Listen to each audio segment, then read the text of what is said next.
बोलो श्री गोपाल लाल की जय, श्री गोपेंद्र लाल की जय, श्री जमनेश महाप्रभु की जय, लालजी महाराज की जय, यमुना महाराणी की जय, पंच भगवदी की जय। पुष्टि संहिता खंड 1 माथी 15मो प्रसंग छे मानसी में माधवदासना आंबानो अंगीकार। माधव परमा ज्ञाते सोनी वणिक वैष्णव माधवदास अने कल्याणदास नामना 2 भाई रहे। तेना माथे ठाकर सेवा बिराजे ते जमनेशना सेवक माधुपुरमा थया हता। समर्पणी वैष्णव ठाकरजीने समर्पा विनानु कांई ले नहीं एवा टेकधारी हता। अहोनी श्री गोपेन्द्रजीना गुणगानमा मग्न रहता हता। पोते घणा निष्कंचन हता पण भावना भंडार सरीखा हता।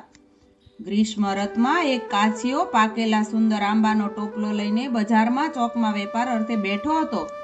ते समये माधवदास अने कल्याणदास पोतानी रोजगारी माटे निसेर्या अने माधवदासनी दृष्टि सुंदर पाकेला आंबाना टोपला पर पड़ी अने मनमा भाव उपजो के आ सुंदर आंबानी सामग्री मारा ठाकरने लायक छे। एवो भाव थता कल्याणदासने कह्युं, कल्याण, आ सामग्री आपणा ठाकरजीने लायक छे तो केम थाय? कल्याण कहे, भाई, आपणा पासे अत्यारे आंबा खरीदवा माटे दाम तो गांठे नथी तो केम करीने लेवाय?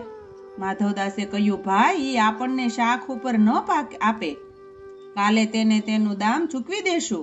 कल्याण कहे, चालो भाई, आपणे तेने पूछीए। अने आम विचार कीधो अने कासियाने पूछ्युं, भाई, तू अमने अमारी शाख उपर आंबा दे, अमे तने काले दाम चूकवशुं। तू आंबा आज आपी दे तो सारूं, अमे तारुं दाम राखशुं नहीं।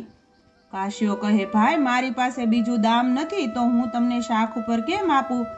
काले हूँ बीजा आंबा क्यांथी लावुं? मने शाख उपर कोई आपतुं नथी एम कहीने ना कही।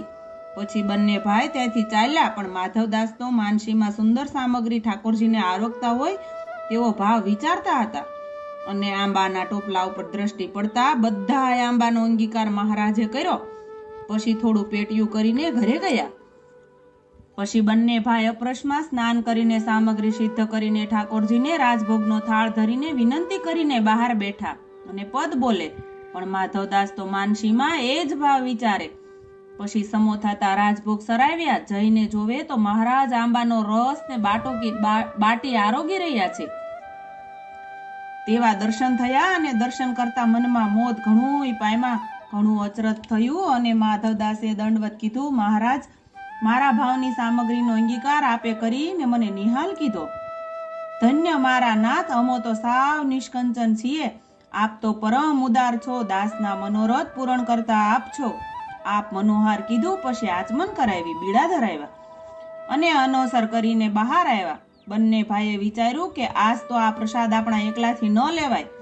गाममांथी वैष्णवने बोलावीने रसनो प्रसाद सर्वने वाट्यो अने महाराजना प्रताप बळनी वात सर्वेने करी।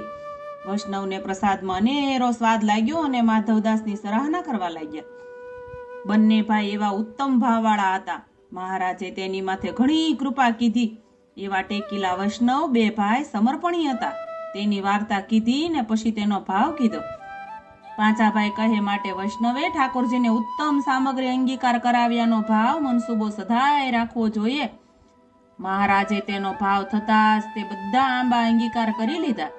निष्कंचन हता, पासे दाम चूकववानुं हतुं नहीं, पण तेनो भाव तो घणोय ऊंचो हतो तो महाराजे सामग्री अंगीकार कीधी।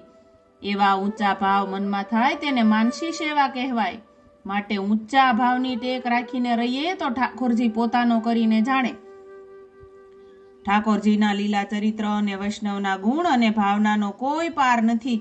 आवा रूड़ा मार्गमां आपणो अंगीकार थयो छे ई वात तो सदा न भूलता अने समर्पणना भावनो आ मार्ग छे।